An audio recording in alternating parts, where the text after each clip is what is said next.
Museoak oraingo honetan leku egin izan nahi dio Nestor Basterretxeari eta pixka bat 100. urteurrenaren ospakizunekin batera erakusketa hau antolatu gendun. Eta orduan berak hormigoiarekin egin dituen lanak edo aipatu nahi ziren. Tartean batez ere Harriaranen Beasainan sortu zuen egin zen presan berak ipini zituen eskulturei dagokiona. Eta erakusketak hori da kontatzen duena, pixka bat hasiera-hasieratik jartzen gaitu testu inguru hortan, azalpen horiek ematen ditu zergatia eta nola gertatu ziren, eta gero ja prozesu osoa, eraikuntzaren prozesu osoa.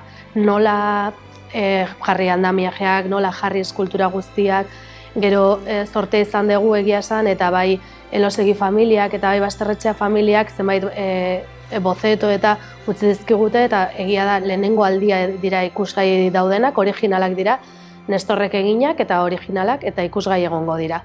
Horretaz aparte, maketak ja behin eskultura amaituta dagoela, edo zein gauza berak diseinatu zuen, zen Nestorri gero ikaragarri gustatzen zitzaion diseinatzea, eta eskulturak diseinatu zituenean gero pentsatu zuen zergatik ez diseinatu barandila, edo zergatik ez etxola bat jarri zuten makinentzako, etxola hori ere berak diseinatu zuen. Eta hori dena ikusi daiteke erakusketan, zirriborroiek baditugulako originalak berak eginak.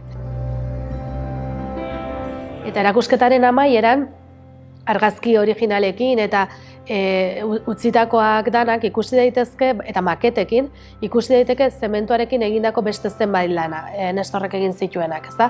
Eta hor ikusten da oso argi nola gustatzen zitzaion zementua erabiltzen zuen, agian beste zenbait materialekin kontrasteak lortzeko. Esaterako egurrarekin, altzairu kortenarekin, ezta?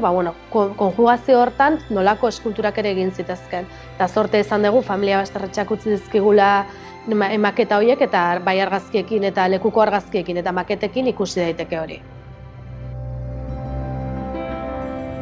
Museografiari dagokionez, hasieratik nahi izan dugu prozesu osoa, eraikuntzaren prozesu oso hori isladatu, eta orduan horregatik sartuta segituan ikusi daitezke enkofratu batzuk simulatu ditugu, bertan eskulturak ipintzeko jarri ziren enkofratu horiek dira, eta horiek museografi moduan erakusketa integratzen dute, ezta?